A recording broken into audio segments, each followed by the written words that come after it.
Hello everyone, welcome again to my YouTube channel Python Classroom Diary. So today we are going to discuss some programs which are given by CBSE as suggested list of practicals. आप CBSE की site पर जाकर informatic practices class 12 का syllabus देखेंगे तो उसमें आप देखेंगे कि CBSE ने एक लिस्ट प्रोवाइड की है, सजेस्टेड प्रैक्टिकल लिस्ट, ठीक, जो ये कहती है कि आपको ये प्रोग्राम्स करने आने चाहिए। उन प्रोग्राम्स का पर्पस सिर्फ इतना है कि सिचुएशन यदि इस तरह की दी जाए तो आपको पता होना चाहिए कौन सा फंक्शन और कौन सा लॉजिक आप यूज करेंगे। तो उन्हीं क्वेश्चंस की लिस्ट में से हमने फर्स्ट 5 क्वेश्चंस आज यहाँ डिस्कस करने हैं। वो फर्स्ट 5 क्वेश्चंस यहाँ ये लिखे हुए हैं। ये सारे क्वेश्चंस डेटा हैंडलिंग पर बेस्ड है। आपको हेडिंग दिख रही है 5.1 डेटा हैंडलिंग। इसमें से हमने फर्स्ट 5 क्वेश्चंस ले रखे हैं जो हम आज इस वीडियो में डिस्कस करेंगे। तो first program is create a panda series from a dictionary of values and an ND array. ये क्या कह रहा है कि एक पांडा सीरीज क्रिएट कीजिए। किससे करना है आपको? From a dictionary of values and an ND array. That means इस कोडिंग के थ्रू आपको ये क्लियर करने की कोशिश की जा रही है कि आप डिक्शनरी को सीरीज में कैसे कन्वर्ट करेंगे एंड एनडी एरे को सीरीज में कैसे कन्वर्ट करेंगे। तो देखिए, हमने छोटा सा एग्जांपल लिया है जिसमें हमने पहले तो ये डिक्शनरी ली है 1A 2B 3C। आपको रिकॉल करा दें कि डिक्शनरी क्या होता है, की और वैल्यू का पेयर होता है। ये पूरा का पूरा एक डेटा है। 1A एक डेटा है जिसमें 1 उसकी की है और A उसकी वैल्यू है। इसी तरीके से 2B 3C, दैट मीन्स इसमें 3 डेटा दिया हुआ है जिसकी की है 1 2 3। सेकेंड डेटा हमने लिया है एक एरे जिसमें हमने पास किया है लिस्ट 1 2 3 4 5। ये एरे में कन्वर्ट होगी और स्टोर हो जाएगी ARR1 में। तो हमारे पास ARR1 एक एरे है और dict1 एक डिक्शनरी है। अकॉर्डिंग टू द क्वेश्चन हमें क्या करना है, we need to convert this into series. तो हमने फंक्शन यूज किया pd डॉट, pd क्या है, पांडास हमने इंपोर्ट किया है, उसका एलियास नेम दिया है pd डॉट सीरीज। सीरीज एक फंक्शन है जो पास किए हुए डेटा को सीरीज में कन्वर्ट करता है। तो हमने यहाँ क्या पास किया, dict1 को, ये डिक्शनरी को सीरीज में कन्वर्ट करके एस में स्टोर कर देगा। सिमिलरली एरे 1 को हमने यहाँ पास किया, एरे 1 को ये कन्वर्ट करेगा सीरीज में और ए में हमने उसको स्टोर करा दिया और इन दोनों वेरिएबल्स को हमने प्रिंट करा दिया series created using dictionary S, यानी एस प्रिंट हो जाएगा। इसके बाद सीरीज क्रिएटेड यूजिंग एरे, ये ए प्रिंट हो जाएगा। तो यहाँ नोटिस करने वाली बात यह है कि जब हमने series created using dictionary print किया तो इसमें इंडेक्स की जगह पर क्या प्रिंट हुआ, इसकी कीज, जो हमने की दी हुई है 1 2 एंड 3, वो यहाँ प्रिंट हो गई। But in case of array, array में बाय डिफॉल्ट इंडेक्सिंग 0 1 2 3 4 होती है, वैसी ही इंडेक्सिंग यहाँ पर इसने प्रिंट कर दी। तो सीरीज की इंडेक्सिंग भी क्या हो गई, 1 के लिए 0 है, 2 के लिए 1 है, 3 के लिए 2 है। इस तरह से इंडेक्सिंग डिसाइड हो गई। Now second question, given a series, यानी एक सीरीज दी हुई है और हमें करना क्या है, print all the elements that are above the 75th percentile. That means उस सीरीज में से हमें उन एलिमेंट्स को प्रिंट कराना है जो 75th परसेंटाइल से ज्यादा है, जिसकी वैल्यू 75th परसेंटाइल से ज्यादा है। तो ऑब्वियसली हमें पता होना चाहिए परसेंटाइल कैसे निकालते हैं। इसके लिए हमने कुछ दिन पहले एक वीडियो भी अपलोड किया था, उसकी लिंक मैं डिस्क्रिप्शन बॉक्स में दे दूंगी, आप चाहें तो देख सकते हैं उसे, यदि आपको याद नहीं हो या आपने देखा नहीं हो तो आइए देखते हैं क्या लिखा हमने। इंपोर्ट पांडाज एज पीडी, हमने एक सिंपल से पांडाज इंपोर्ट किया मॉड्यूल को, पीडी उसका एलियास नेम दिया और एक सीरीज ले ली। एरे में हमने डेटा को लिया, उसे सीरीज बना के कन्वर्ट कर लिया, जिसको स्टोर किया एस में। अब हमें क्या करना है, according to the question we need to calculate 75th percentile. ठीक, तो 75th परसेंटाइल के लिए हमने क्वांटाइल फंक्शन यूज किया है। सीरीज में कोई परसेंटाइल फंक्शन नहीं है, क्वांटाइल फंक्शन होता है। तो हमने क्वांटाइल फंक्शन का यूज किया 0.75। जब हमें 75th परसेंटाइल निकालना है तो क्वांटाइल उसका होता है 0.75, इसलिए हमने क्वांटाइल में दे दिया 0.75। इसका जो परसेंटाइल वैल्यू है वो यहाँ पर निकल गई। तो हमने PER 75 में इसका जो रिजल्ट आया वो स्टोर कर लिया और यहाँ प्रिंट करा के देख लेंगे कि क्या आ रही है वैल्यू, जो 75 परसेंटाइल है वो क्या निकला हमारा। ऐसा इसलिए किया हमने कि तब फाइनल आउटपुट में हम कंपैरिजन कर सकें कि हमारा आउटपुट जो है वो सही है या नहीं।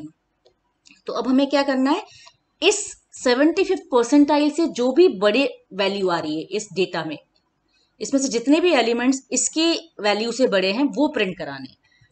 तो हमें क्या करना होगा, देखिए पहले तो हमने मैसेज दे दिया elements that are above the 75th percentile. Print कैसे कराएंगे, ये हमारी सीरीज है एस, ये जो एस है इसमें सीरीज ले ली और हमने लिया है ब्रैकेट, यहां पर हम क्या देते हैं, इंडेक्स।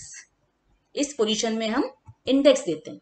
तो यदि हमने इंडेक्स की जगह पे हम क्या दे रहे हैं, हम उसको कंडीशन लगा रहे हैं कि वो लो जो S greater than equal to PER underscore 75 हो, यानी जो भी परसेंटाइल निकलेगा, 75th परसेंटाइल की वैल्यू निकलेगी, उस वैल्यू से बड़ी जो भी वैल्यू आएगी उसका इंडेक्स लेके ये एस को पास करेगा और ये प्रिंट कर देगा। तो देखिए इसमें, देखिए 75th परसेंटाइल आया है 24.5। ठीक, तो इसका मतलब क्या है, एलिमेंट्स कौन से होने चाहिए, जो इससे बड़े हैं। फाइनल आउटपुट में चाहिए 24.5 से बड़ी वैल्यू। तो हमने प्रिंट कराया था element that are above the 75th percentile. आप यहाँ देख सकते हैं 75th परसेंटाइल 24.5 है, इससे बड़ी वैल्यू ये नहीं है, ये नहीं है, ये नहीं है, 44 है, इसने यहाँ प्रिंट कर दिया। नेक्स्ट वैल्यू 25 प्रिंट कर दी, 12 भी नहीं है, 10 भी नहीं है, फिर 43 है, तो 43 यहाँ प्रिंट हो गया। बाकी 21 और 11 दोनों ही छोटे हैं, तो हमारा आउटपुट इस तरह से निकल जाएगा। Now third program, create a data frame quarterly sales. Data frame का नाम दिया है इन्होंने क्वार्टरली सेल्स, और क्या बोल रहे हैं, वेयर ईच रो कंटेन्स, हर रो में क्या होना चाहिए, the item category, item name and expenditure. ये तीन वैल्यू उसमें होनी चाहिए। डेटा फ्रेम आपको रिकॉल कराते हैं कि रोज एंड कॉलम्स का कॉम्बिनेशन होता है। जैसे आप टेबल देखते हैं, SQL में भी टेबल जो होती है बिल्कुल उसी तरह का लुक होता है। तो इसमें ये बोल रहा है कि हर रो में क्या होना चाहिए, आइटम की कैटेगरी, आइटम का नेम और एक्सपेंडिचर। उससे हमें क्या करना है, ये बोल रहा है group the rows by category, यानी जो कैटेगरी आइटम की होगी उस कैटेगरी वाइज हमें इसे ग्रुपिंग करनी है। ठीक है, ग्रुपिंग का अर्थ क्या होता है कि सिमिलर काइंड ऑफ कंटेंट्स को एक साथ लेना है। इसके बाद बोल रहा है and print the total expenditure पर कैटेगरी।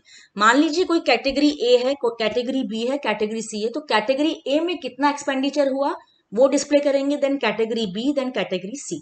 ये इसका क्वेश्चन है, तो उसके अकॉर्डिंगली हमने प्रिपेयर किया है सॉल्यूशन। देखिए इन्होंने बोला था क्वार्टरली सेल्स नाम का एक डेटा फ्रेम तैयार करो, तो हमने एक क्या किया, पहले तो डेटा फ्रेम के लिए डेटा तैयार किया, एक लिस्ट ली, लिस्ट ऑफ डिक्शनरी ली। इसमें एलिमेंट में पहला एलिमेंट क्या है, कैटेगरी, जैसा कि इसने बोला है क्वेश्चन में कि इट कंटेन्स आइटम कैटेगरी। तो आइटम कैटेगरी के लिए मैंने वेरिएबल का नाम दिया है, मींस हेडिंग दी है cat, cat for category. Electronic, item name ले लिया टीवी, और एक्सपेंडिचर ले लिया 30,000। इसी तरीके से कैटेगरी, सेम कैटेगरी इलेक्ट्रॉनिक में दूसरा आइटम लिया हमने कूलर, इसका एक्सपेंडिचर ले लिया। फिर और कैटेगरी ले लिया इलेक्ट्रॉनिक में ही फ्रिज ले लिया, इसकी भी एक्सपेंडिचर डाल लिया। नेक्स्ट एलिमेंट लिया हमने फर्नीचर, यहां पर कैटेगरी चेंज हो गई, फर्नीचर कैटेगरी में आइटम लिया चेयर और एक्सपेंडिचर 5,000। एक और कैटेगरी हमने यहाँ लिखी है डेकोर, डेकोरेटिव आइटम है, तो डेकोर हमने ले लिया, आइटम नेम ले लिया वास एंड एक्सपेंडिचर 5,000। इसी तरीके से हमने ये सब कैटेगरी वाइज कुछ आइटम्स ले लिए। यहाँ पर इसमें हमारी कितनी रोज आ रही है, 1 2 3 4 5 6 7 रोज हैं, जिसमें डिफरेंट काइंड ऑफ डेटा है, डिफरेंट कैटेगरी के आइटम्स हैं। ठीक, इसे हमें क्या करना था, डेटा फ्रेम में कन्वर्ट करना, क्योंकि ये तो सिंपल से लिस्ट ऑफ डिक्शनरीज हमने बनाई, इस लिस्ट ऑफ डिक्शनरी को हम डेटा फ्रेम में कन्वर्ट करेंगे। तो हमने लिख दिया pd.data frame, और डी, ये जो डी बनाया था इसे पास कर दिया, कन्वर्ट होके कहाँ स्टोर हुआ, QTR_sales, जो क्वार्टरली सेल्स हमें लेनी थी वो इसमें स्टोर हो जाएगी।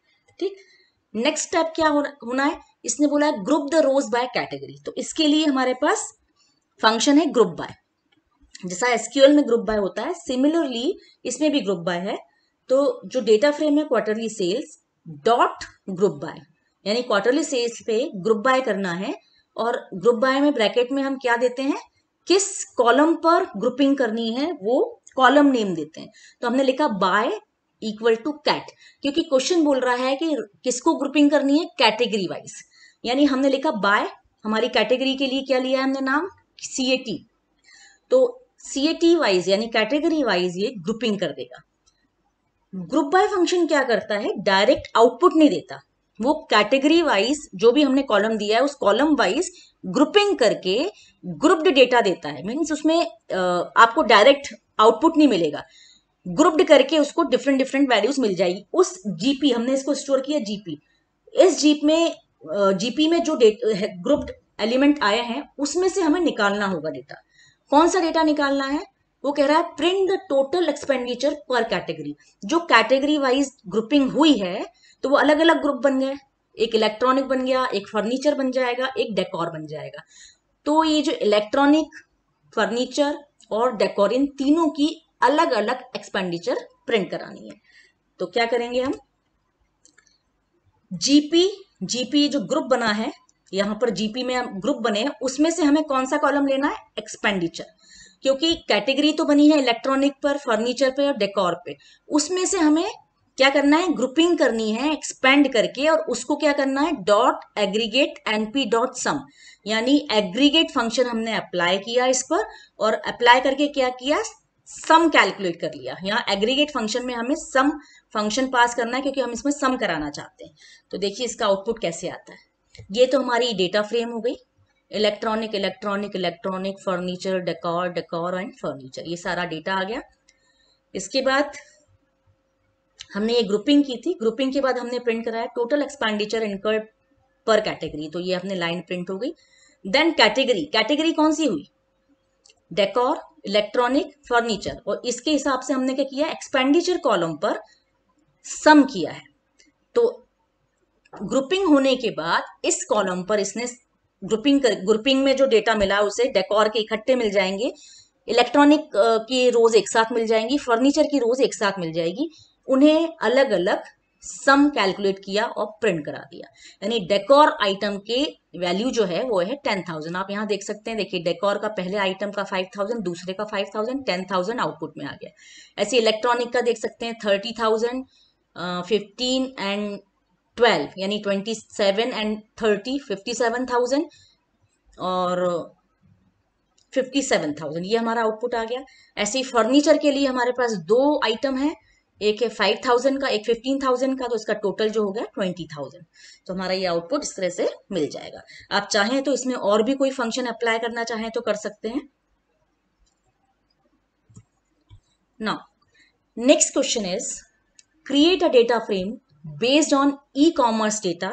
तो मैंने सेम डेटा को यहाँ पर कैरी फॉरवर्ड किया जो हमने लास्ट एग्जाम्पल में लिया था, एंड जनरेट डिस्क्रिप्टिव स्टैटिस्टिक्स। और इसमें क्या प्रिंट करना है, mean, median, mode, quartile and variance. ये 5 तरह का डेटा प्रिंट करवाना चाहता है। ठीक, हमने सेम डेटा ले लिया है जो हमने लास्ट एग्जाम्पल में लिया था, कैटेगरी, आइटम नेम, एक्सपेंडिचर, ये सारा वही है, और सेल्स में हमने इसको क्वार्टरली सेल्स में इसको कन्वर्ट कर लिया था डेटा फ्रेम के फॉर्म में। ना क्वेश्चन में क्या है, मीन, मीडियन, मोड, क्वार्टाइल और वेरिएंस प्रिंट कराना है। तो आपके पास दो ऑप्शन है। यदि आपने लिखा QTR_sales डॉट मोड, तो इसमें क्या होगा, जितने भी कॉलम है, इसमें तो खैर एक ही न्यूमेरिक कॉलम है, तो इसमें यदि मान लीजिए मल्टीपल कॉलम्स होते जो न्यूमेरिक है तो सारे इसमें वो मोड निकाल देता, अभी भी मोड निकालेगा, स्ट्रिंग डेटा लेगा। यदि हमें न्यूमेरिक लेना है और मल्टीपल कॉलम से हम इकट्ठे दे सकते हैं कि सबका मोड निकाल देगा, लेकिन पर्टिकुलर कॉलम पे यदि आपको मोड निकालना है then you have to specify. यहाँ पर आपको स्क्वायर ब्रैकेट में उस कॉलम का नाम लिखना पड़ेगा जिस पर आपको मोड निकालना है। तो मोड के लिए डॉट मोड फंक्शन, मीन के लिए आपने डॉट मीन लिख दिया, और वेरिएंस के लिए डॉट VAR लिख दिया। ठीक, नेक्स्ट क्या निकालना था हमें, क्वार्टाइल। आपको फिर से एक बार याद दिला दूं कि क्वार्टाइल, क्वांटाइल एंड परसेंटाइल तीनों ही हम निकाल सकते हैं इस क्वांटाइल फंक्शन से। ठीक, तो हमें क्वार्टाइल निकालना है। यदि आपसे कहा जाए कि सारे कॉलम्स का क्वार्टाइल निकालना है तो आप सिंपल से ये इस कॉलम को स्किप कर सकते हैं, और यदि कॉलम वाइज निकालना है किसी पर्टिकुलर कॉलम पर तो आपको यहाँ कॉलम नेम स्पेसिफाई करना होगा। तो क्या निकालना है, क्वार्टाइल 1 2 3 बोला है तो quartile 1 is 0.25, quartile 2 is 0.50 and quartile 3 is 0.75। ये आपको ध्यान रखना होगा कि क्वार्टाइल 1 की वैल्यू क्या होती है, 2 की वैल्यू क्या होती है, 3 की क्या होती है। तो उसके अकॉर्डिंगली आपने यहाँ पर वैल्यू पास कर दी। इससे क्वांटाइल्स आपके निकल आएंगे। देखें आउटपुट, देखिए ये आपकी डेटा फ्रेम है। डेटा फ्रेम में सबसे पहले आपने मोड प्रिंट कराया है। तो मोड में क्या होता है, मोड में जिसकी फ्रीक्वेंसी ज्यादा होती है वो आउटपुट आता है। तो इलेक्ट्रॉनिक के आइटम्स हमारे पास 3 थे, इसलिए इलेक्ट्रॉनिक, इसका मोड तो मिल गया हमें कि इलेक्ट्रॉनिक आ गया। आइटम नेम में इसमें कोई भी फ्रीक्वेंसी ज्यादा, क्योंकि सबके एक एक एलिमेंट्स थे, एक एक डेटा था, चेयर एक लिया था, कूलर एक लिया था, इसमें कोई भी मोड नहीं मिला तो सारे एलिमेंट्स उसने प्रिंट करा दिए। ऐसे ही एक्सपेंडिचर में 5000 की फ्रीक्वेंसी ज्यादा थी तो 5000 मोड आ गया। यदि इसमें भी कोई उसको मोड मिल जाता तो केवल एक रो आउटपुट की आती इलेक्ट्रॉनिक, और यहाँ पर जो भी आइटम नेम है, मान लीजिए फ्रिज हमने 2-3 लिए होते तो यहाँ आ जाता फ्रिज और यहाँ आता 5000। लेकिन क्योंकि सेकंड कॉलम का जब हमने मोड निकाला है तो सेकंड कॉलम में हमें मोड की वैल्यू नहीं मिली, ऐसा कोई एलिमेंट नहीं मिला जिसकी फ्रीक्वेंसी मोर देन 1 हो। तो इसने सारे एलिमेंट्स प्रिंट किए, तो इसके साथ में जब इन रोज को प्रिंट करेगा तो वो नैन वैल्यूज दे देगा। ठीक, ये तो हमने पूरे फ्रेम पे निकाला था इसलिए सारा मोड आ गया। ये मोड हमने निकाला था केवल एक कॉलम, दैट इज एक्सपेंडिचर, तो यहां इसका मोड क्या दिखाया इसने, 5000। इसी तरीके से मीन हमने निकाला था एक्सपेंडिचर कॉलम पर तो इसका मीन निकल आया, वेरिएंस की वैल्यू आ गई और तीनों क्वार्टाइल्स आ गए। Clear.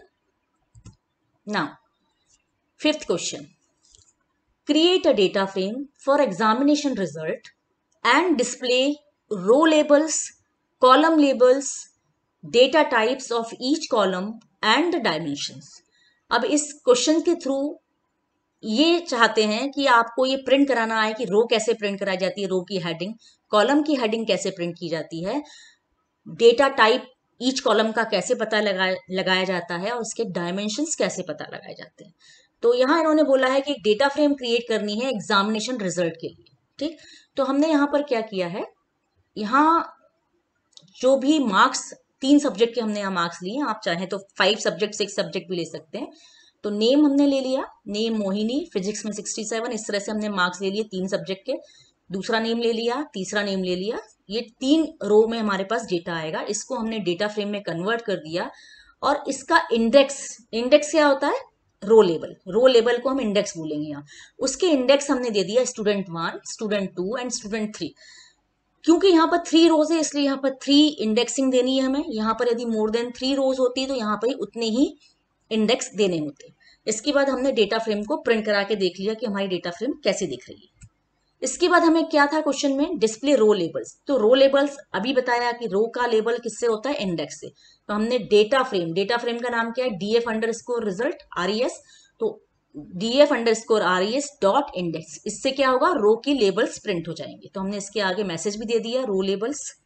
Next question was column labels.